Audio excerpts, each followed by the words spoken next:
It was the summer of 1983 when a family visited Yosemite National Park in California.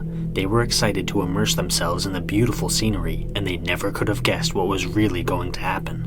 The family pulled over to the side of the road next to Summit Meadow, where the children ran off to explore the area and play together. A teenager stayed behind with his father, and the pair started walking to the tree line. The boy picked up a stick and began digging in the dirt with it, and the more he dug, he started to unearth something that was buried there. The object had an off-white color, but the boy could not tell what it was. The boy's father knelt down to inspect the object that his son had uncovered, and he immediately told the boy to get back in the car. The adults gathered up all the children, and the family quickly made their way to a nearby ranger station where the father reported what he had seen. A severed human hand had been buried in the dirt. Investigators arrived on scene and dug up the remains, which consisted of an arm with a hand, but there was no body. They believed that wild animals must have scattered the rest of the body, and it must have been lying in that location since sometime in 1982. The arm and hand were badly decomposed, with only a few bits of flesh still clinging to the bones. A medical examiner looked at the arm and determined that it most likely belonged to a petite woman who was at least 25 years old, and she probably weighed around 110 pounds. The authorities launched a massive search effort in the area, which included helicopters and a ground search, but they did not find any other remains.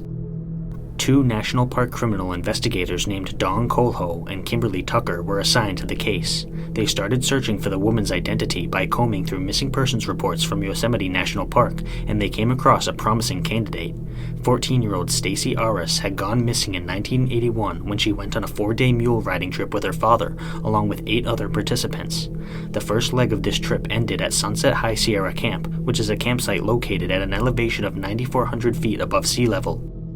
After arriving at the camp, Stacy took a shower and then decided to walk to the nearby lake. One of the other participants, a 77-year-old man, joined her on the walk, but he had to take a break because he got tired out quickly.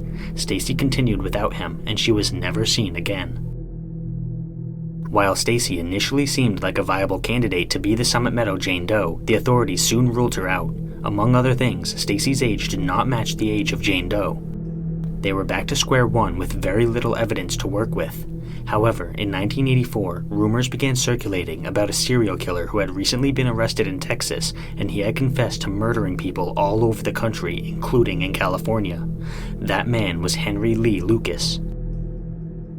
Lucas was born on August 23rd of 1936 in a log cabin in Virginia. His father lost his legs in a freight train accident, which led to the neighborhood children calling him No Legs.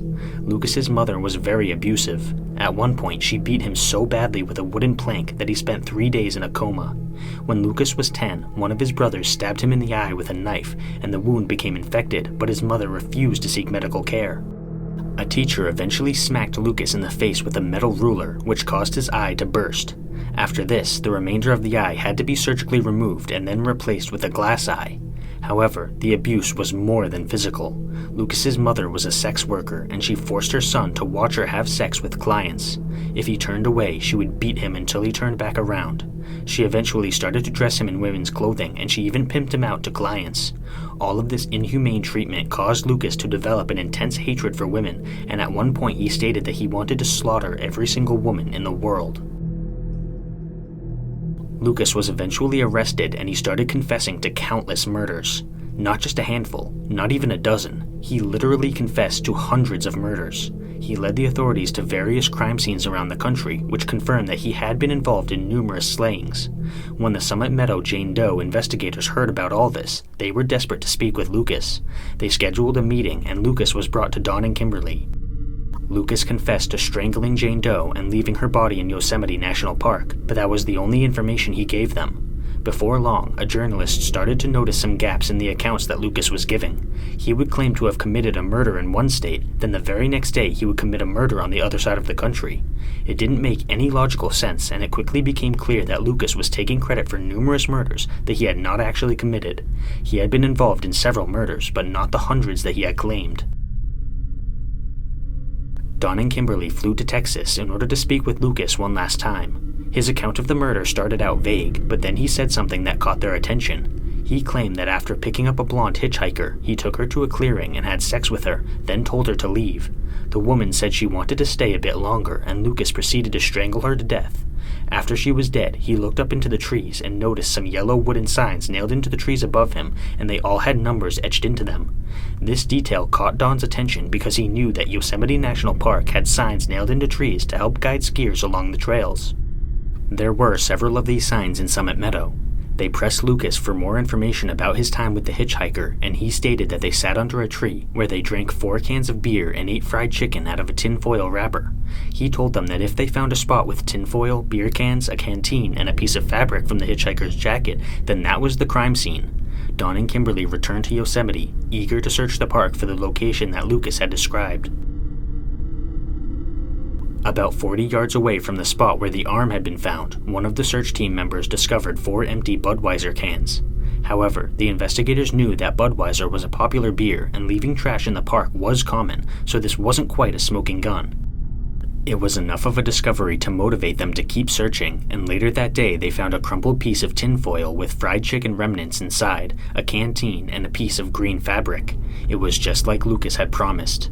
This was enough for Don and Kimberly to conclude that Lucas was responsible for the murder of Jane Doe, but the investigation suddenly stalled because their superiors removed Kimberly from the case, relegating her to the manager of concessions for the park.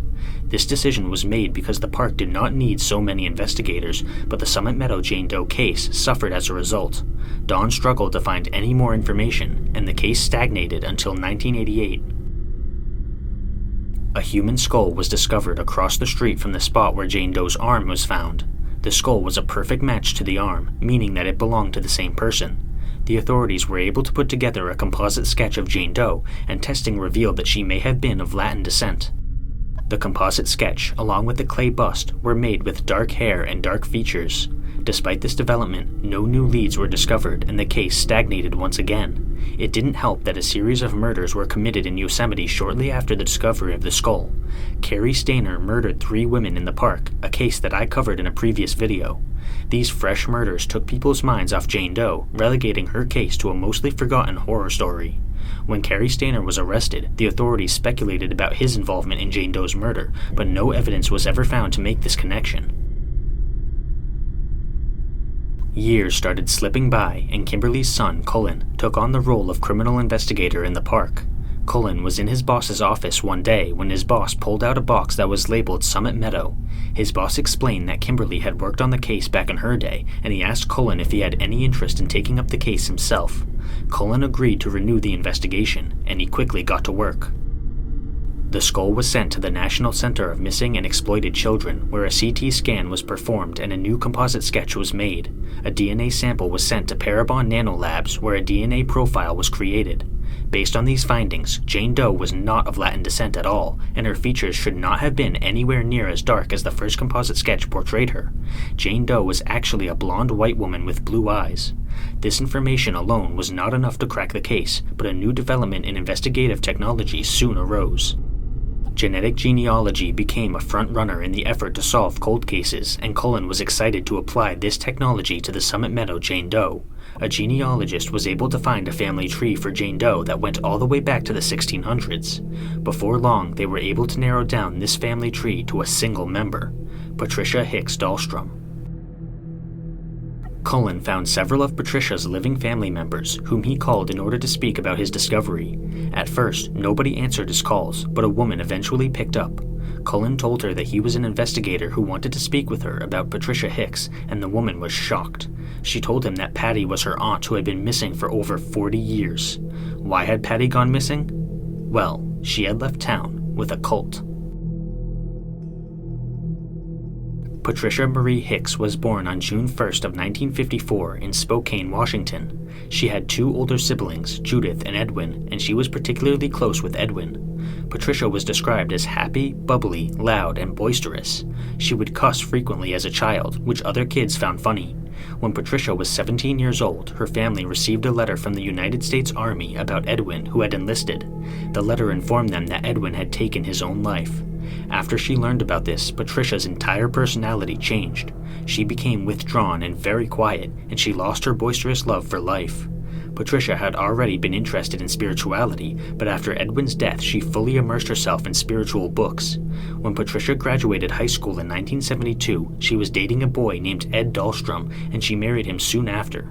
The marriage was not destined for longevity, and Patricia divorced him in 1974. Nonetheless, Patricia kept her ex-husband's last name. By the time Patricia reached 25 years old, she had become involved in a cult. Her best friend stated that Patricia kept a floor mat and altar in her house, and she had shaved her head because the cult leader told her that she was too vain about her hair. Following this, Patricia moved to Merced, California with the cult, where her family was unable to contact her. Patricia's mother passed away in 1982, but her sister was unable to find her to tell her about the funeral. The cult leader was a man named Donald Gibson, and he had an extremely turbulent upbringing. 3 of Donald's siblings turned to heroin for a coping mechanism, but Donald himself chose a different kind of opium. The opium of the masses: religion. Donald's niece described him as charismatic, stating that he had a magnetic personality and the ability to figure out exactly what a person needs. As a result of this ability, Donald was able to gain the trust of the people in his life, and he used this to run his cult. The following quote comes from a former member of the cult, as well as Patricia's roommate while she was involved, who wrote it in a text to Cullen Tucker.